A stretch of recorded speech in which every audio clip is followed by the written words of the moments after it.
டெல்லி ஜவஹர்லால் நேரு பல்கலைக்கழகத்தில் பயின்ற தமிழக மாணவர் முத்துகிருஷ்ணன் சடலமாக நண்பரின் அறையில் கண்டெடுக்கப்பட்ட நிலையில் எய்ம்ஸ் மருத்துவமனையில் அவரது உடல் இன்று பிரேத பரிசோதனை செய்யப்பட உள்ளது. இது தொடர்பான தகவல்களை செய்தியாளர் நிரஞ்சனிடம் கேட்கலாம். நிரஞ்சன், உயிரிழந்த மாணவரின் தந்தை டெல்லிக்கு வந்தடைந்து விட்டாரா? அவருடைய உடல் எப்போது பிரேத பரிசோதனை செய்யப்பட உள்ளது? அதற்காக பெற்றோரிடம் பேச்சுவார்த்தை நடத்தப்படுமா?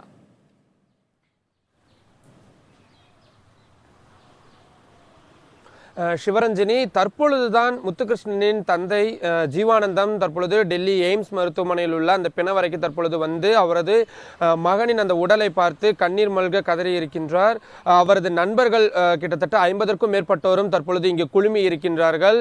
அனைவருமே ஒரு சோகமயமான ஒரு காட்சிகள் தான் தற்பொழுது இங்கு இருக்கின்றது. அது மட்டும் இல்லாமல் அவரிடம் தற்பொழுது வரை எந்தவிதமான பேச்சுவார்த்தையும் தற்பொழுது மருத்துவமனையின் சார்பாகவும் காவல்துறையினர் சார்பாகவும் இதுவரை நடத்தப்படவில்லை.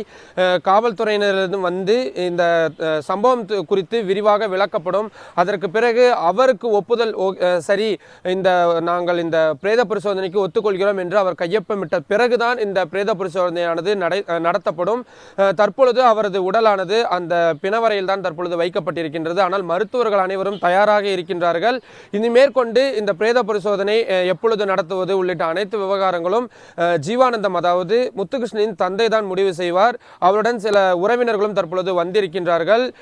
ஒருவேளை இன்றைய தினமே இந்த பிரேத பரிசோதனை அனைத்தும் நிறைவடைந்து விட்டால் உடனடியாக அவரது உடலானது விமானம் மூலமாக சொந்த ஊருக்கு சேலத்திற்கு கொண்டு செல்லப்படுவதற்கான ஏற்பாடுகளும் தற்பொழுது காவல்துறையினர் சார்பாகவும் மருத்துவமனையின் சார்பாகவும் தயாராக வைக்கப்பட்டிருக்கின்றது. ஆனால் ஜீவானந்தம் இதில் என்ன மாதிரியான முடிவெடுக்கிறார் என்பது பிறகுதான் இதற்கான நடவடிக்கைகள் அனைத்தும் தொடரும்.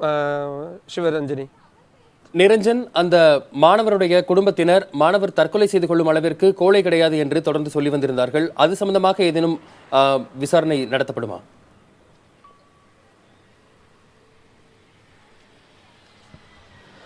வசந்த், நாம் காலையிலிருந்தே அவரது நண்பர்கள் மற்றும் அவருடன் பயிலக்கூடிய பல்வேறு நபர்களிடம் நாம் தொடர்ந்து பேசி வருகின்றோம். நேற்று இரவு முதலே நாம் பேசி வருகின்றோம். அவர்கள் அனைவருமே கூறுவது தற்கொலை செய்து கொள்ளும் அளவிற்கு முத்துகிருஷ்ணன் எப்பொழுதுமே அவர் யோசித்ததில்லை. ஒரு வாரத்திற்கு முன்னதாக கூட நாங்கள் அவருடன் பேசி கொண்டிருந்தோம். அவர் தொடர்ந்து பரீட்சைகள் எவ்வாறு எழுத வேண்டும், தேர்வினை எவ்வாறு சந்திக்க வேண்டும் உள்ளிட்ட இந்த விஷயங்கள் குறித்து தான் நாங்கள் பேசி வந்தோம். சில அரசியல் ரீதியான விஷயங்களும் நாங்கள் பேசினோம். மற்றபடி அவர் தனது தனிப்பட்ட விஷயங்களையோ அல்லது குடும்பத்தில் இருக்கக்கூடிய பிரச்சனைகள் குறித்தோ எதுவும் பேசவில்லை என்று நண்பர்கள் சார்பாக தெரிவித்திருக்கின்றார்கள். அதே போல அவரது குடும்பத்தாரும் அதே மாதிரியான விஷயங்களை தான் குறிப்பிட்டிருக்கிறார்கள். இவர் ஒரு நன்றாக படிக்கக்கூடிய மாணவர், தொடர்ந்து PhD செய்ய வேண்டும் என்று அவர் அப்ளை செய்திருக்கின்றார். ஆனால் அதில் தான் சில பிரச்சனைகள் ஏற்பட்டிருப்பதாகவும் கூறப்படுகின்றது. தொடர்ந்து 2 ஆண்டுகளாக மொழித்திறனை வளர்த்துக் கொள்வதற்காக பல்வேறு பயிற்சிகளை மேற்கொண்டிருக்கின்றார். அவர் 2012ஆம் ஆண்டு ஹைதராபாத் பல்கலைக்கழகத்தில் பயின்ற பொழுது கடந்த ஆண்டு தற்கொலை செய்து கொண்ட ரோஹித் வெமுலாவுடன் ஒரு நெருக்கமான ஒரு தொடர்பினை வைத்திருக்கின்றார். நெருங்கிய நண்பர்களாக இருந்திருக்கின்றார்கள். ரோஹித் வெமுலாவின் அந்த தற்கொலை மரணம் என்பது இவரை கடினமாக பாதித்திருக்கின்றது. மன அளவில் கடுமையாக பாதிக்கப்பட்டிருக்கின்றார். தலைநகர் டெல்லியில் JNU மாணவர்களும் சரி, டெல்லி பல்கலைக்கழக மாணவர்களும் சரி, ரோஹித் வெமுலாவின் அந்த தற்கொலைக்கு எதிராக பல்வேறு போராட்டங்களை நடத்திய பொழுது முத்துகிருஷ்ணன் அதில் மிக ஆர்வமாக பங்கு கொண்டிருக்கின்றார். நேரடியாக நாம் பல நேரங்களில் அவரிடம் இது குறித்து பேசி இருக்கின்றோம்.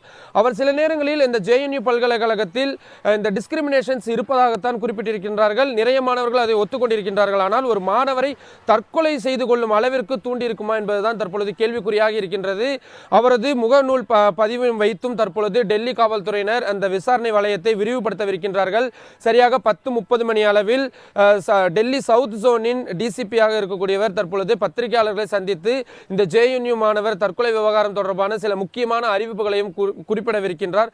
அதற்கு பிறகு இதற்கு குறித்த முழுமையான விவரங்கள் தெரிய வரும். அது மட்டும் இல்லாமல் இந்த பிரேத பரிசோதனை செய்து முடித்த பின்னர் அந்த அறிக்கை கிடைக்கும் பட்சத்தில் அதிலிருந்தும் மிக முக்கியமான சில தகவல்களும் கிடைக்கப்பெறலாம். அவர் அந்த தூக்கிட்டு தற்கொலை செய்து கொண்ட அந்த காட்சிகளும் நமக்கு பிரத்யேகமாக கிடைத்திருக்கின்றது. அவரது நண்பர்களும் தெரிவிப்பது அவர் தற்கொலை செய்து கொண்டிருக்க வாய்ப்பில்லை, அப்படியே செய்து கொண்டிருந்தாலும் அதற்கு ஒரு ஆழமான காரணம் இருக்க வேண்டும் என்று கூறியிருக்கின்றார்கள்.